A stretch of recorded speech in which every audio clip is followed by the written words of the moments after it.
number 10 spot we have, it's a death trap. An unsettling reason for not returning to the moon would be because it's supposedly a bit of a death trap.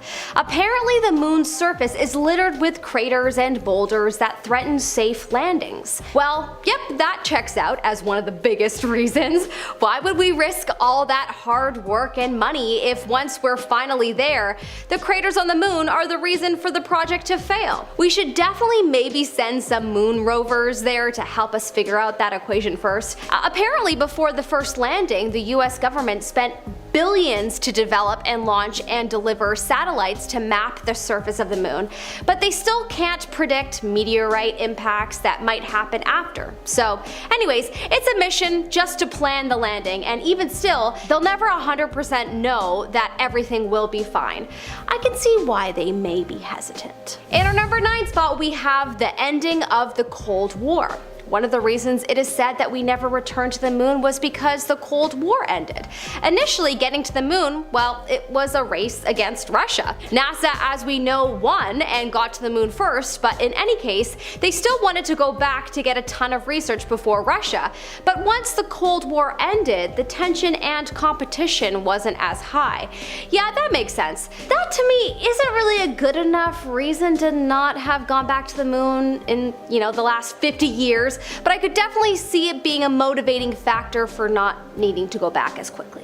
In our number 8 spot, we have theoretical benefits. Allegedly, the benefits of going back to the moon are largely theoretical. Of course, scientists believe that potential research would be a key reason to go back, but it doesn't seem to be a good enough reason. Apparently, this isn't a practical reason, and the risks would be too high for such an adventure to occur. If the moon were to eventually be used as a refueling place for larger expeditions, then that's a different story. But as it is, there isn't a good enough reason to return, and the government doesn't want to throw away billions on the possibility of benefits. Makes sense. In our number 7 spot, we have low funds. This one is probs one of the biggest and most likely reasons. Funds. Not that NASA doesn't already have a ton of funds for research purposes, but imagine how much more they would need to get to the moon again. They would have to build a whole new rocket, which I don't know how many employees that will take, plus you have to pay the astronauts a ton, plus all the mathematical scientists that plan the trip and whatever they do.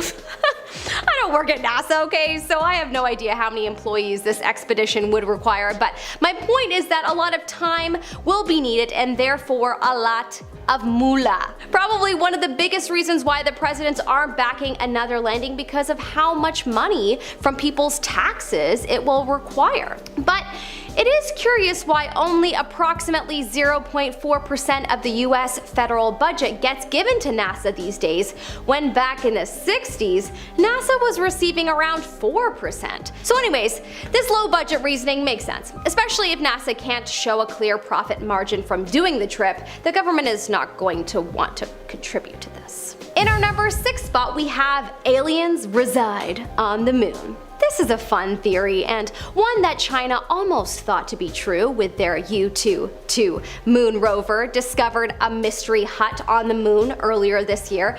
It turned out to be a rock on a crater rim, which truly made me laugh out loud. But still guys, who knows, it might be possible. Why not? We can't be the only living creatures in the universe. Also, anyone remember Neil Armstrong apparently commented on seeing big, enormous creatures on the moon? Even though he denies it, NASA employees confirmed that they heard him talk about them, so it's very possible that we aren't returning to the moon because of the enormous moon aliens.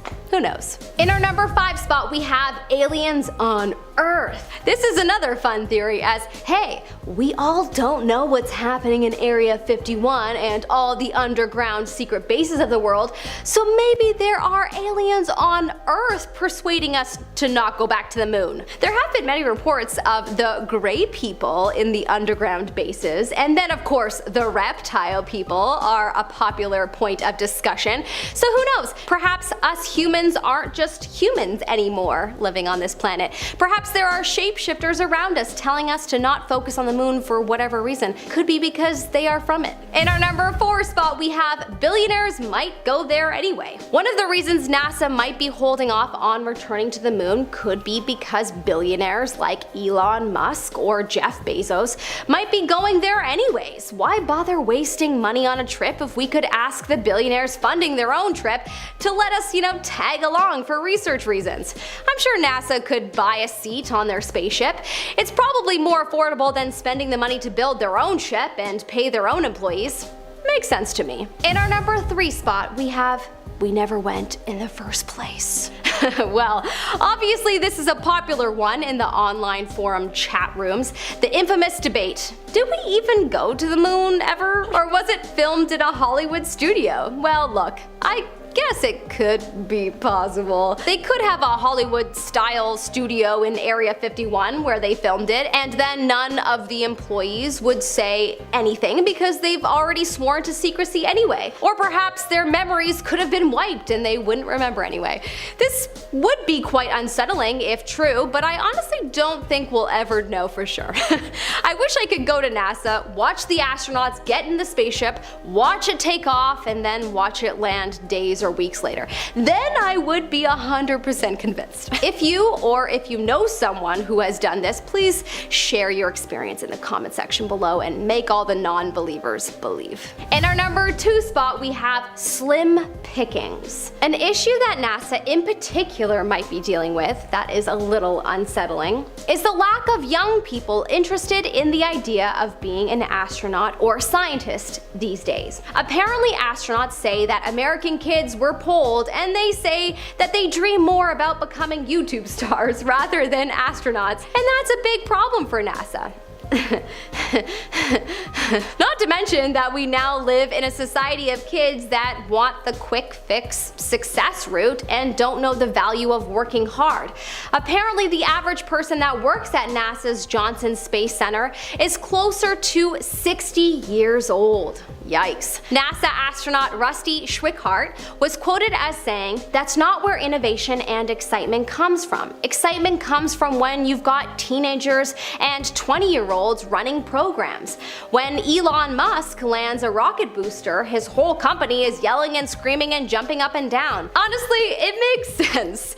Young people aren't, worn out yet and still see life in so much color, and that is what is required for new creative ideas to flow. In our number 1 spot, we have political reasons. Political reasons? Pfft. Why is it always about politics? Well, apparently this is the number 1 reason that NASA has not returned to the moon. Apparently this reasoning has been spoken out quite often over the last while. In 2019, NASA's administrator, Jim Bridenstine, reportedly said that, quote, "If it wasn't for the political risk, we would be on the moon right now. In fact, we would probably be on Mars." There is much speculation as to what the heck that means, but perhaps another country with more power than the US might have a hold on them? Or, by political risk, do they mean that it would be such a large spend of people's tax dollars that it may be hard for one party to be re-elected? In any case, that statement is so vague, and the people should really be harder on NASA to just, tell the truth. It's one thing if we're not going there because it's not necessary. It's another if we're not going there to be strategic for election time. Starting off in our number 10 spot, we have the docking procedure. Chris Hadfield is one of the best known astronauts of all time, and he had quite a harrowing story on his first space flight. During this flight, he and his fellow astronauts had the pleasure of somehow navigating a £250,000 shuttle towards a target on the Mir space station that was about the size of a coffee cup. Yeah, the most tense few minutes of their lives, I can imagine. Chris's job was to watch and communicate the speed and range information to the pilot, which is a super important job, obviously, because it's such a precise thing. There's a time window, they have to be traveling at just the right speed, and they need to be accurate. Chris explained, quote, "If you hit Mir just a little too soft, then the spring mechanisms would bounce you off." He went on to say, quote, "If you hit Mir just a little too hard, then you would break Mir in half and kill the 3 people on board. So you've got to hit it exactly right. Yeah, definitely high stakes at this point. So when the crew is about 30 feet away, their 2 sensors start telling them completely different things. One said 32 feet and the other said 20 feet. Chris said, quote, "They're either both wrong or one of them is completely wrong. Now, what do? There's nobody to ask. If the crew on board the flight deck of the shuttle don't solve this problem in the next 30 seconds, then the whole flight is bust and done." Instead of panicking, however, Chris explained that he just went, quote, "back to basics." This insanely intelligent person knew the dimensions of the docking module, so he used his thumb to help him sort of eyeball the distance through a window. I mean, that alone is just wild. Apparently this helped him to figure out that they were 21 feet away, not 32. He used his stopwatch to figure out the math of how fast they were going and when the thrusters should be fired, and thankfully, he was spot on. Chris finished the story by saying, quote, "It wasn't for a few minutes before one of us looked around and said, 'Hey, we did it, we're actually here.' That was a big relief of emotion on board." Yeah, I can imagine. In our number 9 spot today, we have the gas leak. In July of 1975, the Apollo-Soyuz test project took place, which was a historic moment for both space travel as well as just for politics. This was the first joint spaceflight between the United States and the Soviet Union, and it marked the end of the space race. And while it started off extremely smoothly and was going well, this flight soon became known for an entirely different reason. On return, the 2 spacecrafts, the American one holding 3 astronauts and the Soviet one holding 2 cosmonauts, met in orbit around the Earth and docked to each other. Here the group began exchanging information, they were speaking each other's language to make communication easier, and also just as a sign of respect. Things were going amazingly considering the recent history. After 44 hours together they parted, and after a few more days they were on their descents back to Earth. During re-entry, however, a malfunction with the reaction control system, which is the system that controls the altitude, this malfunction ended up causing highly poisonous nitrogen tetroxide to enter the cabin where the American astronauts were. Thankfully, once this spacecraft landed, the cabin becomes ventilated, which gave them time to be rescued without being fatally injured.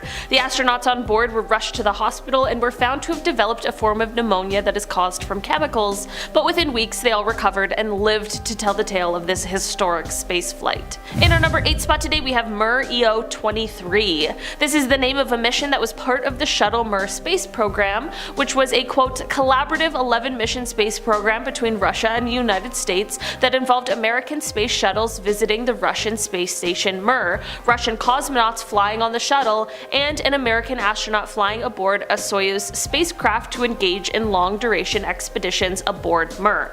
During this mission, on February 23, 1997, a backup solid fuel oxygen canister ended up catching fire. This fire was in one module, but it quickly began to spew molten metal, and the crew on board was concerned that it could melt through the hull of the space station. Smoke began to fill the station, and the crew were forced to use respirators to continue breathing, but of course when it rains it pours, and some of the respirators were faulty and didn't supply oxygen. After burning for 14 minutes and the crew using up 3 fire extinguishers, the fire was thankfully put out.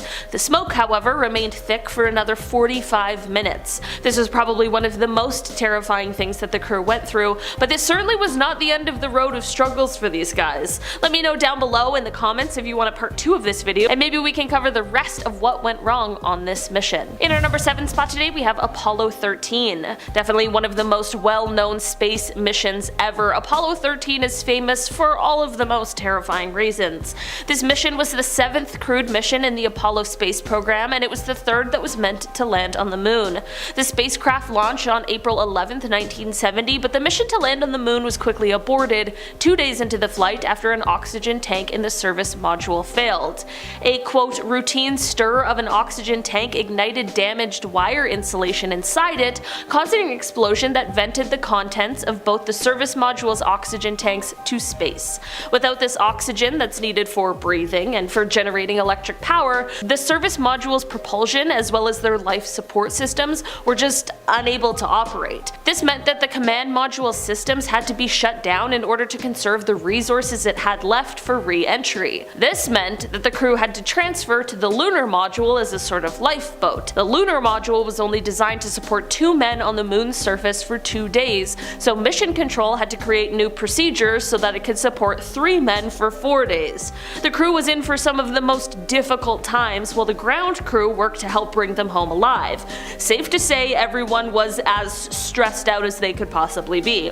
Thankfully, the crew on board the ship were returned to Earth safely, and this story, although horrifying, did wonders to restore public interest in the Apollo program. This story is one of the most famous space stories ever, thanks to the several dramatizations made about it. In our number 6 spot today, we have the STS-27 disaster. During the launch of STS-27, which took place in 1988, debris from the right solid rocket booster struck the underside of the craft, which ended up severely damaging over 700 tiles on the outside of the craft, as well as taking off 1 tile completely. It might not seem like a lot, but every little thing matters when you're doing something like going to space. So it's important to note that this mission was classified because of the fact that there was a surveillance satellite being launched along with it. Because of this, things had to be done a little differently, so when the crew on board sent photos of the damage back to the ground, the photos were encrypted and they were extremely low quality. Mission Control deemed the damage to be just light and shadows and told the crew to continue,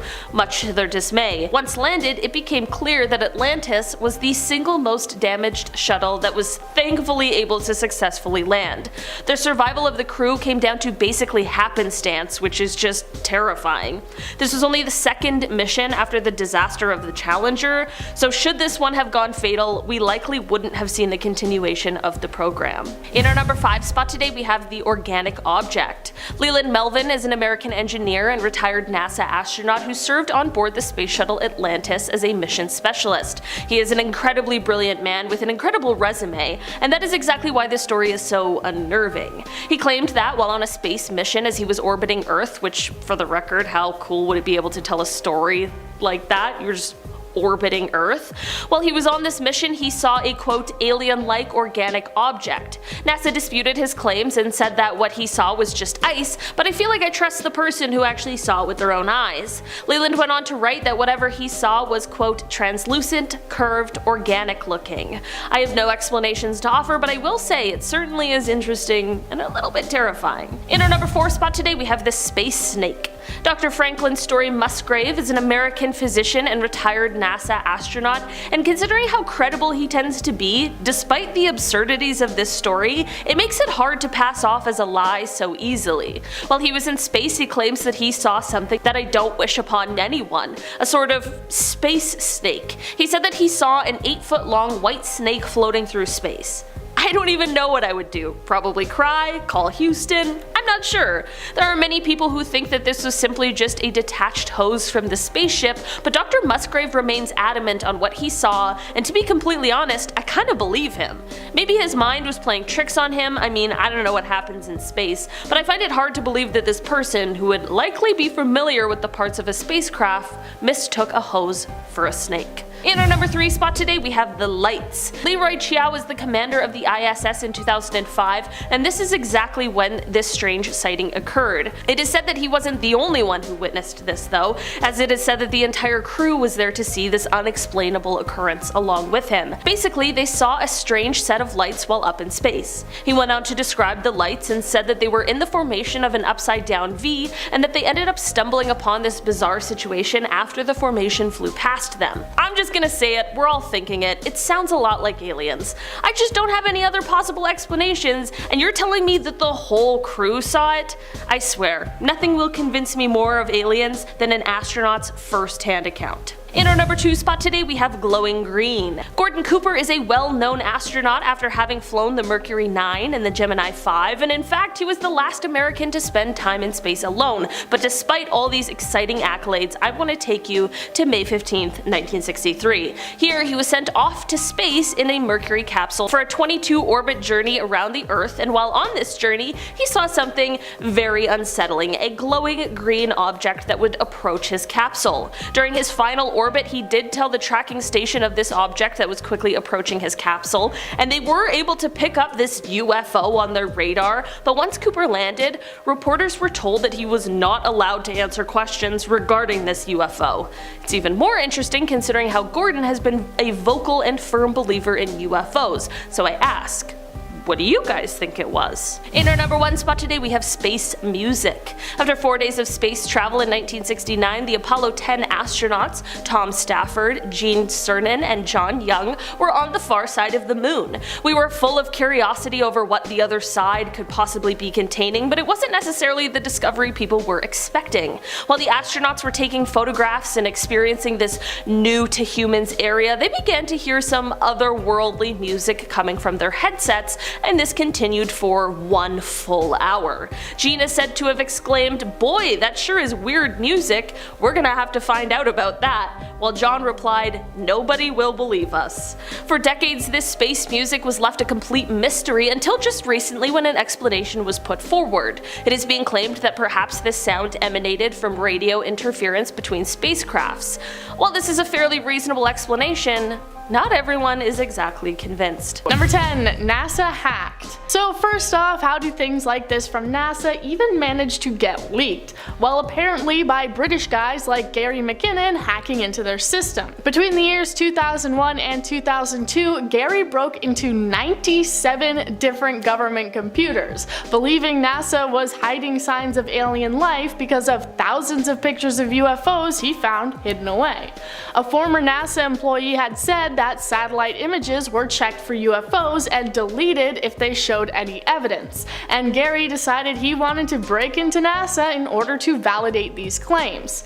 He says that he found 4 different folders titled Filtered, Unfiltered, Processed, and Raw. He says that his slow internet connection only made him able to download 1 image before he lost access to the rest of them, the picture apparently being a clear image of a cigar-shaped spacecraft. Gary believes that NASA is hiding a wealth of UFO evidence from the public. Number 9. Edgar Mitchell. Astronaut Edgar Mitchell landed on the moon with the Apollo 14 mission, and he also believed that aliens helped prevent a conflict between the United States and Russia. He claimed that top military officials were hiding evidence of unidentified flying objects, and the fact that they were apparently often spotted hovering over White Sands testing range in New Mexico. In 2015, he said, "White Sands was a testing ground for atomic weapons, and that's what the extraterrestrials were interested in. They wanted to know about our military capabilities. My own experience talking to people has made it clear the ETs had been attempting to keep us from going to war and help create peace on Earth." He stated that the military had given him loads of information on aliens and their interactions with Earth, and after he left NASA, he dedicated his life and studies to looking into extraterrestrial existence. Number 8. Mars photos. A man named Richard Hoagland believes that NASA knows a lot more about Mars than they're letting on. He believes that astronauts have been to Mars and that there is a plethora of evidence of alien life on Mars that NASA is insistent on covering up. During the Viking 1 orbit in 1976, NASA released various photographs of the surface of Mars, and some of them seemed to show various different structures and one that apparently even looked like the Sphinx. This led people to believe that these structures had been built by aliens who lived on the Red Planet.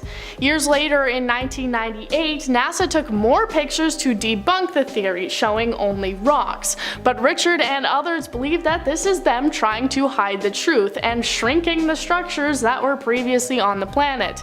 He also pulled up a NASA commissioned report from 1960 that recommended any future discoveries of alien life be hidden from the public so as not to disrupt the evolutionary flow of the century. Number 7. Sun object. Last video I talked about NASA cutting off their ISS feed when people believed that they saw a UFO falling towards the Earth.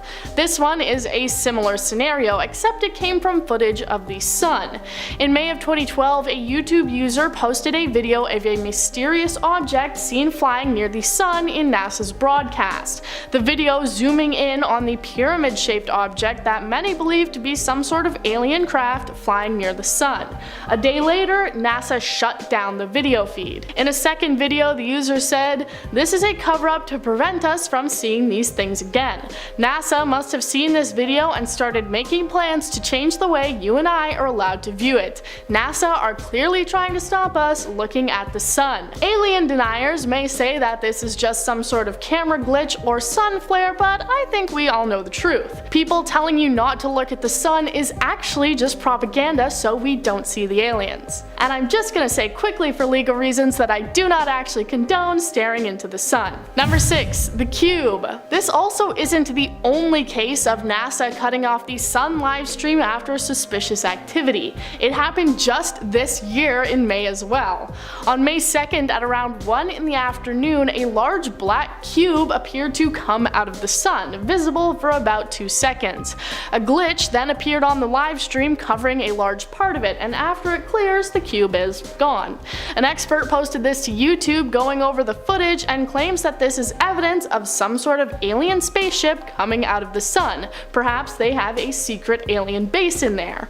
Also, I say expert because he is a self-proclaimed extraterrestrial expert, and honestly, I'm gonna start calling myself that as well. You guys are watching a video from an expert now, people.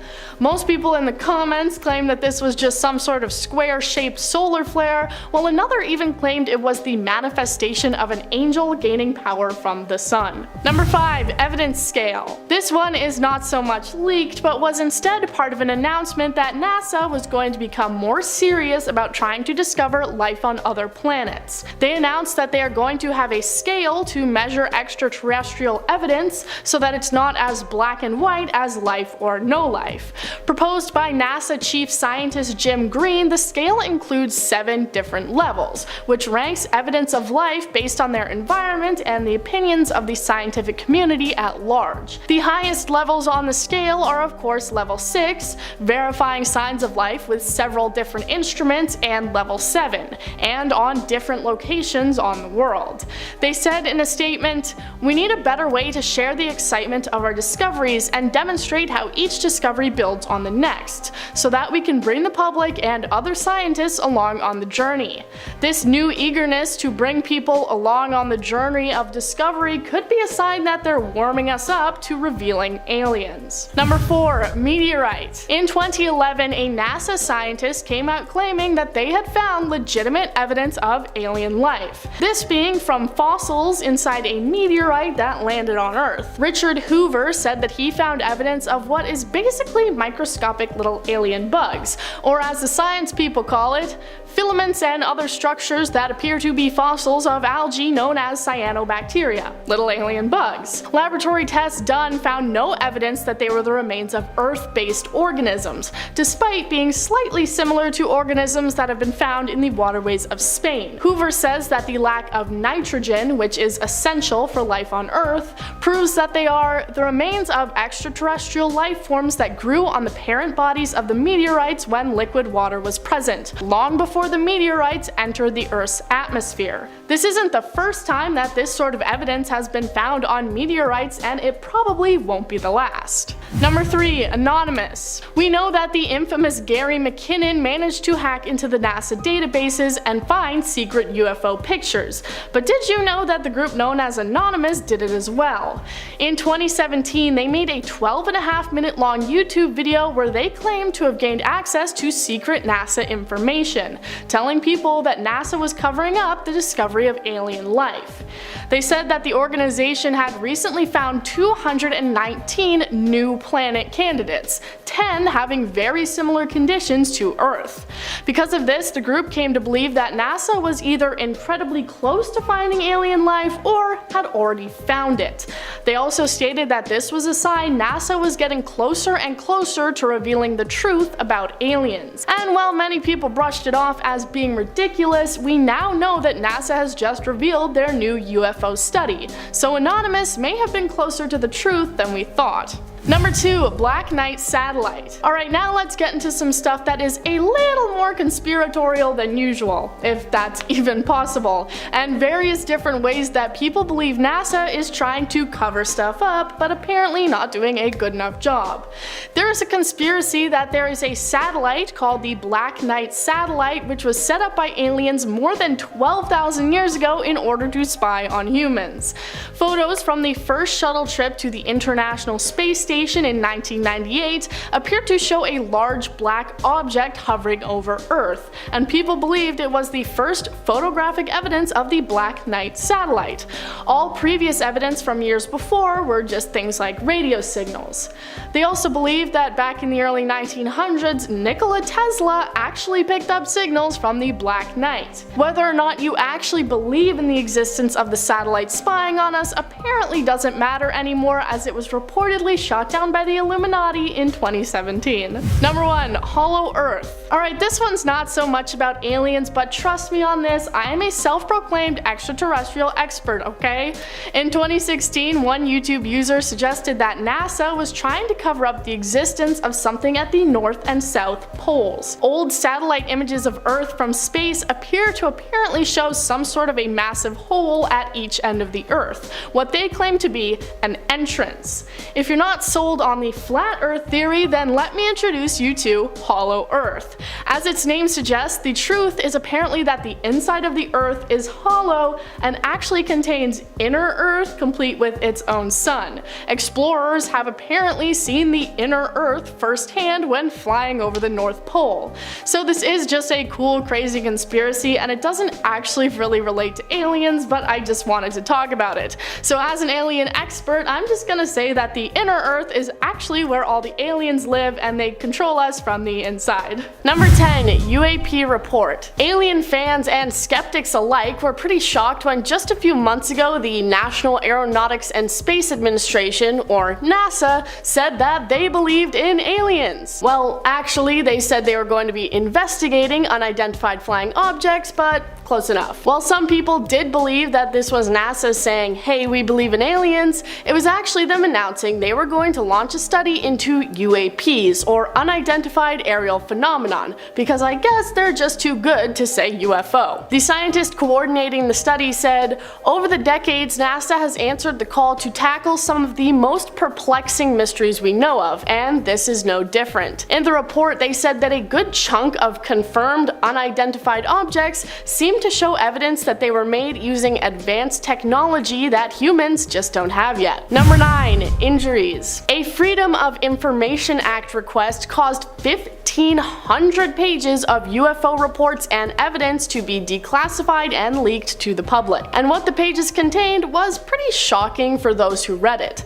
A percentage of the pages included information of how people who reported seeing UFOs and aliens had been legitimately physically affected, real physical evidence that something unexplained had happened to them. Some of the reports included things like burns, which could have been caused by the jets of a UFO, or potential face-to-face alien interference. Bafflingly, they also confirmed that women who had come into contact with aliens shortly fell mysteriously pregnant after the event, with no explanation as to why they were suddenly with child. Yes, we all know by now how mommy and daddy make babies, but that apparently wasn't a factor in these cases. Alien babies potentially on the way. Number 8, FLIR. Alongside these 1,500 documents, 3 separate videos were released that appeared to show UFOs being spotted by the United States military, so let's take a look.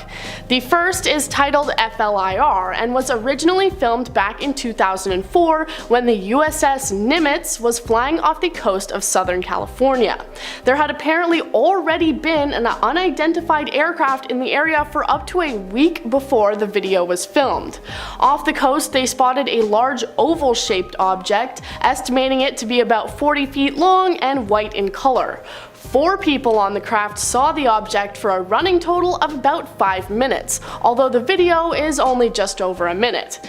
They were able to track it using their advanced infrared camera, and due to the object's shape, they nicknamed it the Tic Tac. All these videos to this day have no real explanation for what the UFOs actually were. Number 7, gimbal. Next up on the list we have the video titled Gimbal, which was leaked alongside the last one I just talked about.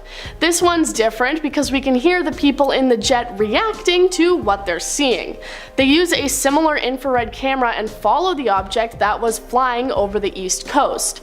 At first they comment that it might be some kind of drone, but then note that it is fighting against incredibly strong winds and appearing to not be affected by it at all. They even comment that there are other unidentified crafts in the area, but we don't actually see them as it's locked onto the target. What's interesting about this one, as the people in the video point out, is that it moves in an incredibly strange fashion, appearing to rotate and move around despite the heavy winds it's apparently fighting against. My favorite part of this is that there's one guy calmly stating facts about it while the other cusses and yells in excitement.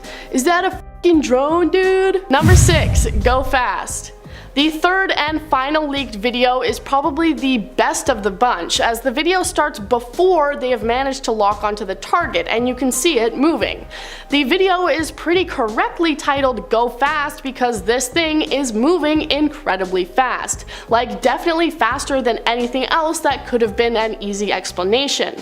It's zipping over the top of the water as they try to get their camera to lock onto it, and when they finally do, they start cheering because of just how difficult it was due to how fast the object was moving. Their comments are a mix of excitement and confusion in regards to what they've managed to find, saying look at that thing fly, while also going what the f is that thing?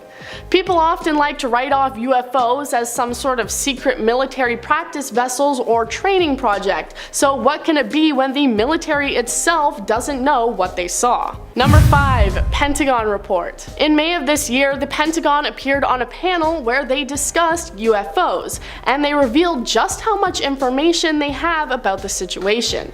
They said that there are around 400 separate reports of unidentified flying objects coming from military personnel. So while we do have the 3 leaked videos, there are likely even more locked up in a safe somewhere that offer convincing evidence of the existence of aliens. The Deputy Director of Naval Intelligence said, "We've seen an increasing number of unauthorized and/or unidentified aircraft or objects, and military control training areas and training ranges and other designated airspace. Reports of sightings are frequent and continuous." Well, it definitely sounds like he's trying to sweep it under the rug as someone just like flying a drone illegally onto a military base or something. I think it's safe to say the military have the resources to know if it were something as simple as that. So their confusion and uncertainty makes it seem more and more like aliens are among us. Number 4. Live stream. In 2016, an incident occurred during NASA's live feed from a camera mounted on the International Space Station that pointed towards the Earth. You can see the Earth's curve, and one viewer noticed that for a short moment, a massive bright object can be seen falling towards the planet. But as quickly as it comes, it's gone as the live feed conveniently cuts out and experiences technical difficulties. The video was posted to YouTube, and people immediately started theorizing that NASA had intentionally cut the live feed at this moment to cover up the fact that this bright shape was a UFO, or at least something alien in origin. Many people noted how suspicious this was and started calling out NASA for their actions, while other people were saying that it was just a meteor or some hunk of space junk. A spokesperson for NASA said that the cameras are controlled automatically, and it had simply passed out of range, causing the video to be cut off. But that's just what they want you to think. Number 3. Alien junk.